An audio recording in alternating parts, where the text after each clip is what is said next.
가상화폐 이야기가 여전히 낯설고 복잡합니다. 그런데 최근 미국 정치권에서 벌어지고 있는 변화는 단순한 투자 이야기가 아닙니다. 미국 경제와 세계 금융의 판 자체가 흔들릴 수 있는 흐름이 감지되고 있기 때문입니다. 현재 미국 상원에서는 스테이블 코인 규제 법안이 통과를 눈앞에 두고 있습니다. 이 법안의 핵심 내용이 상당히 충격적입니다. 기존 가상화폐와 달리 스테이블 코인은 가격이 고정되어 안정적으로 거래될 수 있도록 만들어진 디지털 화폐입니다. 쉽게 말해 달러와 11로 가치가 묶여있는 디지털 돈이라고 생각하면 됩니다. 더 놀라운 점은 이 스테이블 코인을 미국 연방준비제도 페드가 공식적인 통화관리 시스템 안으로 포함시키려 한다는 것입니다. 서울 강서구에 거주하는 72세 이영숙 할머니는 이렇게 걱정합니다. 이제는 달러랑 가상화폐가 한 몸처럼 움직인다면 우리 노후 자산도 영향을 받는 거 아니겠어요? 이 변화의 이면에는 트럼프 전 대통령의 경제 보관이 깔려 있습니다. 지금 미국 정부는 막대한 국채를 팔아서 재정을 꾸리고 있습니다.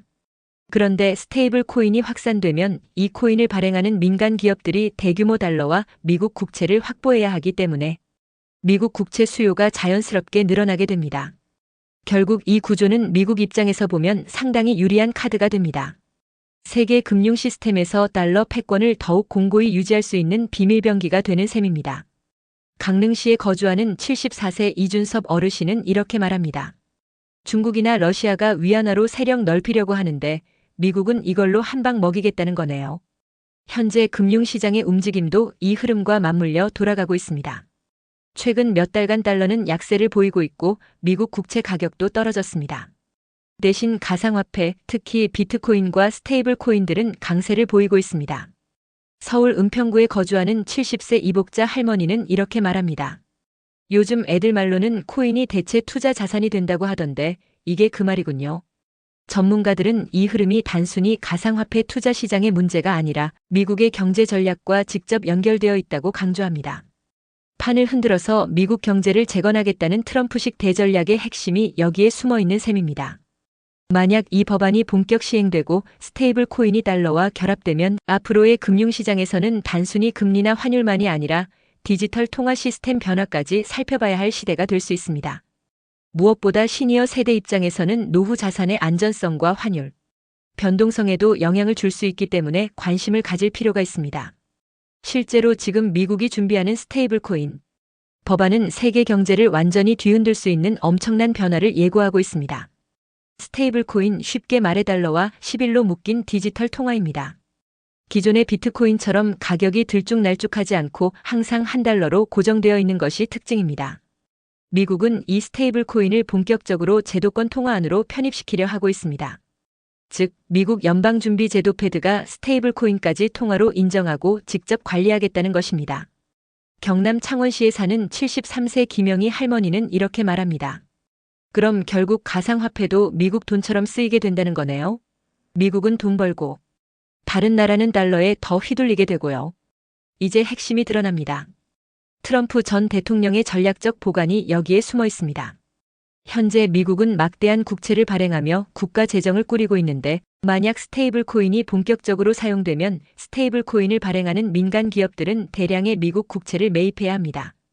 결국 전 세계에서 스테이블 코인을 사는 사람들의 돈이 미국 국채로 흘러들어가는 구조가 만들어지는 겁니다. 부산 해운대구에 거주하는 70세 최종철 어르신은 이렇게 설명합니다. 이거 보니까 미국 입장에선 신나겠네. 가만히 있어도 외국 사람들이 국채를 대신 사주는 꼴이네. 이렇게 되면 미국은 국채 부담을 덜고 달러의 국제적 지배력은 더욱 강해지게 됩니다. 심지어 중국에서조차 야매 거래로 스테이블 코인이 유통되고 있고 중국 무역 흑자에서 벌어들인 달러까지 미국 국채로 연결되는 수단이 될 수 있습니다.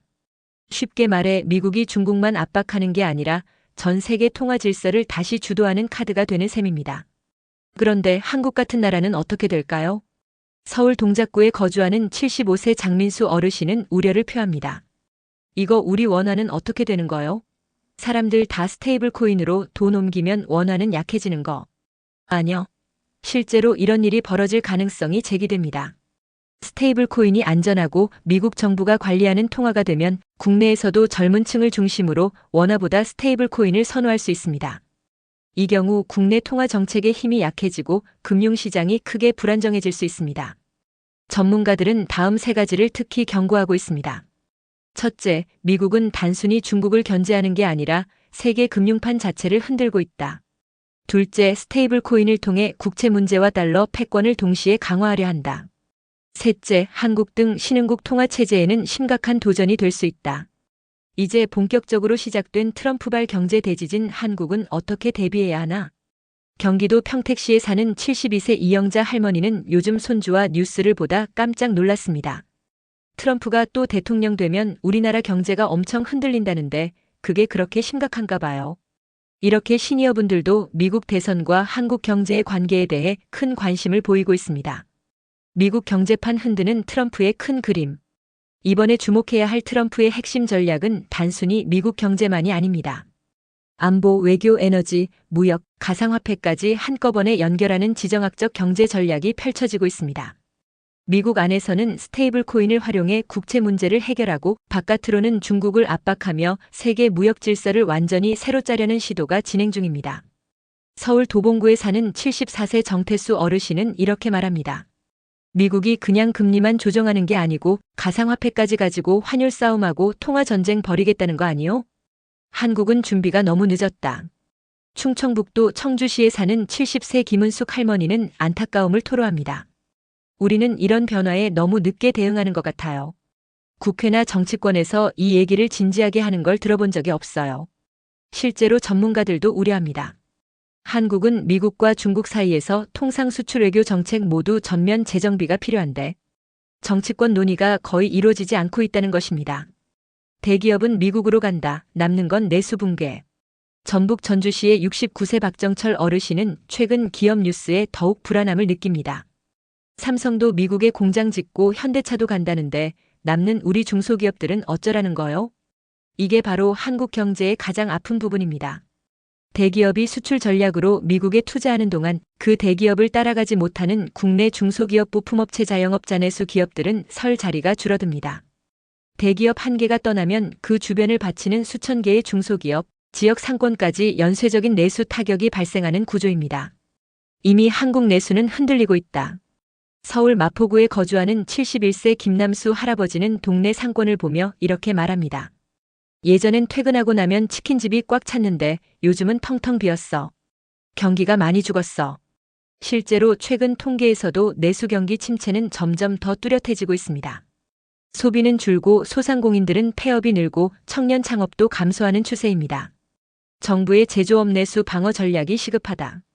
지금 필요한 건 단순한 금리나 환율 조정이 아닙니다. 내수 살리기, 중소기업 보호, 신산업 육성, 기술 투자 로드맵 재정비가 시급합니다.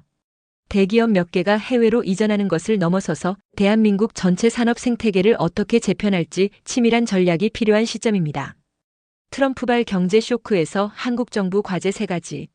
미국 중심 통상 재편에 즉각 대응할 외교 경제팀 세판짜기. 해외로 빠져나가는 제조업 대기업을 대신할 내수 중소기업 생태계 보호. 신산업 기술 육성을 통한 장기 성장 동력 확보. 25년 하반기, 이제는 내수 경제 지키기가 진짜 승부다. 시니어 시청자 필수 해설. 충남 천안시에 사는 72세 이정의 할머니는 요즘 손주와 뉴스를 보다 걱정이 많아졌습니다. 트럼프가 경제판을 흔든다는데 우리나라 경제도 많이 흔들리는 거 아니냐고 말합니다. 사실 이 걱정은 시니어뿐 아니라 요즘 대한민국 전체가 안고 있는 고민입니다. 기업은 떠나고 내수는 흔들리고 있다. 전북 익산시에 거주하는 70세 박기철. 어르신은 요즘 동네에 빈 상가가 자꾸 늘어나는 걸 보면서 한숨을 쉽니다. 다른 나라로 공장 옮기는 대기업들 따라 중소기업도 힘들어지고 상권도 같이 무너지는구먼. 실제로 요즘 대기업들은 미국 등 해외로 생산 거점을 옮기고 있습니다. 이들은 높은 수익성을 따라갈 수 있지만 국내에 남아있는 중소기업 소상공인 내수 경제는 보호막이 줄어들고 있습니다.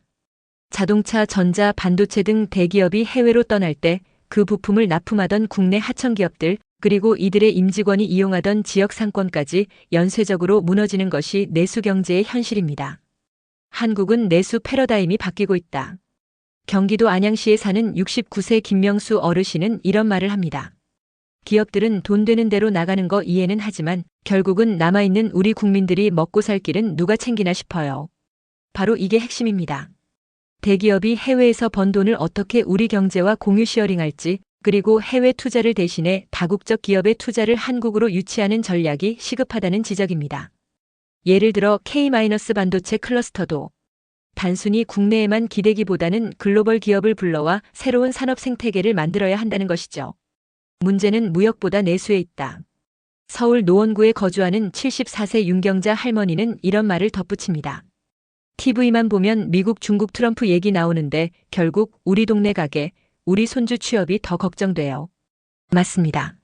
지금 25년 하반기 경제의 진짜 승부처는 무역보다는 내수 안정입니다. 이미 내수 침체가 심각하고 소비는 줄고 청년 일자리도 줄어드는 상황입니다. 대기업 수출만 잘 된다고 국민 삶이 나아지지 않는 구조가 심화되고 있습니다. 지금 필요한 국가적 대응은? 충북 제천시에 거주하는 71세 최현구 어르신은 이렇게 말합니다. 국가가 좀 똑똑하게 판을 짜야 될 때 아닌가. 기업이 벌어오는 효용을 나라가 어떻게 나눌지 계획이 있어야 하는 거 아니요. 정확한 지적입니다. 지금 필요한 정책은 다음과 같습니다. 대기업 해외 진출 시 국내 후방산업 중소기업 소상공인 보호 대책 마련. 다국적 기업의 한국 유치 전략 확대 반도체, 배터리 등 첨단 분야. 내수 경기 부양책 적극 추진 소득 보전, 소비 촉진, 자영업자 지원 등. 결국 경제도 아는 만큼 보인다. 경기 수원시에 사는 73세 조나모 어르신은 이렇게 말합니다. 우리 같은 시니어도 경제 공부 좀 해야겠어. 알아야 정치인들도 눈치를 보고 좋은 정책을 내놓을 거 아뇨. 이게 바로 핵심입니다. 국민이 경제 구조를 이해하면 결국 정치권도 움직입니다. 지금처럼 판이 흔들리는 시기에 경제를 넓고 깊게 보는 시야가 절실합니다. 단순히 금리나 환율만 보는 것이 아니라 산업구조, 내수시장, 글로벌 금융판까지 아우르는 통찰이 필요합니다.